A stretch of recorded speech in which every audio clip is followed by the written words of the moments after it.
Welcome back, travelers, to Wandering Worlds. I'm your host, Bryon Best, and tonight we're taking a ride through the Wild West. Thank you for joining me on this second episode of our journey through different universes, where each story brings something new to the table. Last week, we explored the island of Fortnite with all its cozy mysteries, but tonight we're going to get a little more rugged. In this episode, we follow the story of Arthur Morgan, an outlaw who lives by his own code set in the stunning yet dangerous world of Red Dead Redemption 2. Arthur's life is never without excitement, gunfights, wilderness treks, and a deep sense of loyalty and survival. But don't worry, the story will have moments of peace for you to wind down to. It's a tale of action and reflection, one that I hope brings you a bit of calm before bed. So settle in, grab a warm drink if you like, and let's dive into the world of Red Dead. A day in the life of Arthur Morgan. The sun had just begun to rise over the rolling plains of New Hanover, its golden rays cutting through the early morning mist that clung to tall grass. Arthur Morgan sat quietly by his campfire, sipping on a hot cup of coffee, while listening to the soft crackle of the flames. The camp was still, with the gang scattered in their tents, catching a few more hours of sleep before the day's business began. In moments like these, with the world waking up around him, Arthur could almost forget the chaos of their outlaw lives. Almost. A light rustling in the distance caught Arthur's attention. He glanced toward the trees, squinting against the rising sun, but saw nothing. Probably a deer or a rabbit, he thought. He was still too seasoned to dismiss any sound so easily. Life on the run had taught him that much.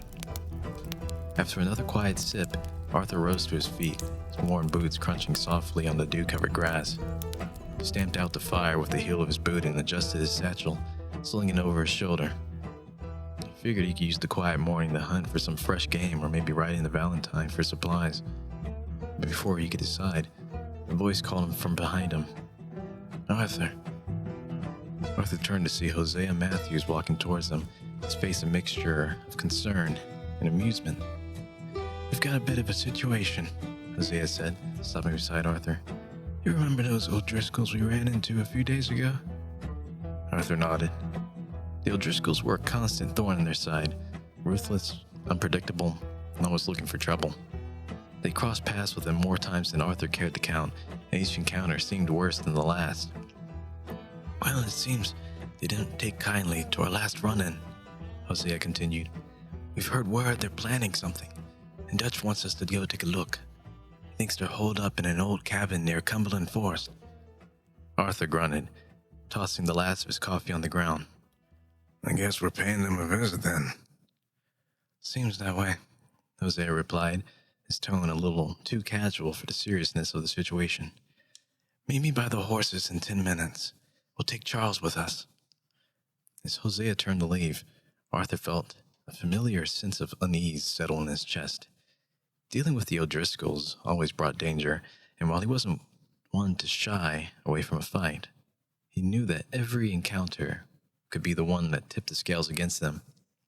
Still, he wasn't about to let the O'Driscolls get the upper hand. 10 minutes later, Arthur, Hosea, and Charles were all saddled up and riding towards Cumberland Forest. The morning light filtered through the trees as they rode in silence, the only sound the steady clop of their horses' hooves on the dirt path. The air was cool, the smell of pine heavy around them. For a brief moment, Arthur let himself enjoy the peacefulness of the ride. But as they neared the cabin, the quiet started to feel ominous. The forest thickened, shadows growing longer under the canopy of trees. Arthur scanned the horizon, his senses sharp and on edge.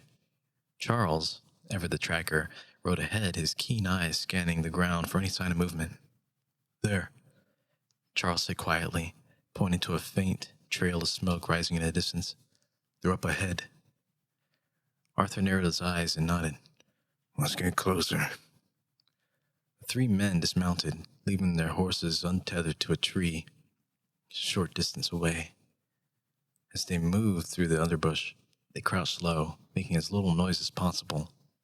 The cabin came into view, a small, run-down shack nestled in the clearing, with a few horses tied up outside. Two O'Driscolls stood by the entrance, rifles slung over their shoulders, chatting casually as if they didn't have a care in the world. Arthur crouched beside a huge rock, pulling out his binoculars to get a better look. "How many do you think?" he muttered to Charles. "At least 5 or 6 in sight," Charles replied. "Maybe more." Hosea smiled grimly. "Sounds like we're outnumbered." Arthur grinned, the familiar thrill of danger coursing through him.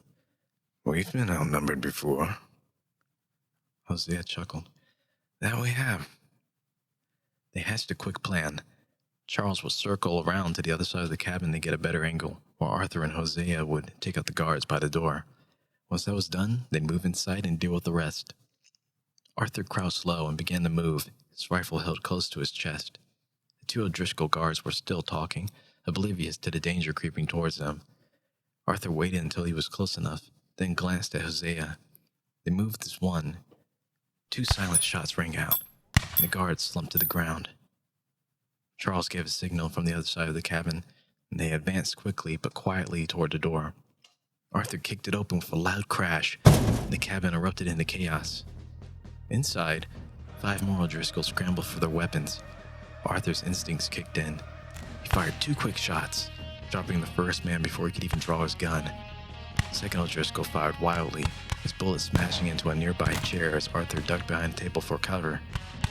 Hosea was firing from the doorway, picking off another O'Driscoll while Charles moved swiftly across the room, taking down a 4th with his bow. The last man, wide-eyed with fear, made a desperate run for the back door, but Arthur was faster. He charged forward, tackling the man to the ground before he could escape. The O'Driscoll struggled beneath him, but Arthur pressed his knee into the man's back, holding him down. "Where's the rest of your gang?" Arthur growled. The man spat, refusing to answer. Arthur tightened his grip, but before he could get more information, the O'Driscoll went limp, unconscious from the struggle. "Well, that was easy," Hosea remarked, lowering his gun. Arthur stood, breathing heavily as he surveyed the room. It was over in minutes. He stepped outside, the fresh air filling his lungs after the dust and gunpowder inside. The horses still tethered calm, as if the shootout hadn't even happened. "Let's take what we can," Hosea said, already rooting through the O'Driscoll's saddlebags. "They won't be needing this anymore." Arthur nodded, but his mind was elsewhere. The fight had been quick, but something about it nagged at him. The O'Driscolls were sloppy, almost too easy to handle. He wondered if this was just a small scouting party or if they had more trouble waiting for them down the road. As the 3 men rode back towards camp with their loot in tow, the sun was high in the sky, casting long shadows on the path ahead. The sense of calm that had started the morning was gone, replaced by the familiar tension that came with being an outlaw. But it was also a quiet satisfaction in Arthur's chest, a reminder that, for now, they'd won this round. Still, there was no doubt in his mind that the O'Driscolls would be back, looking for revenge. They always did. And when they did, Arthur would be ready. As they neared camp, Arthur glanced back towards the horizon, where the mountains loomed in the distance, dark and foreboding. The world was wild and untamed, and it would take everything they had to survive. But for now, they had earned a moment of peace, a brief respite before the storm. Arthur dismounted his horse as they entered camp, a familiar sound of voices greeting him. He handed off the reins to one of the boys and stretched, feeling the tension leave his muscles. Camp was alive again, and for a little while, they could rest. Arthur made his way to his tent, the weight of the day setting in. He sat down on his cot, pulling out his journal. As he wrote, he let the day's events wash over him. The quiet of the morning, the heat of the battle, the peace of the ride back. It was all part of the life he led, and despite everything, he wouldn't trade it for the world. As the sun dipped low on the horizon and the campfire cracked to life once more, Arthur closed his journal and lay back, the sounds of camp fading as he drifted off to sleep. Tomorrow would bring new challenges, but for tonight, there was peace. And in the world of Arthur Morgan, peace was the rarest treasure of all. Thanks for listening to our second episode here of Wandering Worlds. Hopefully you've enjoyed our adventure with Arthur Morgan and the Vandalin gang and stayed cozy. And I'll see you in our next cozy episode. Thanks for listening.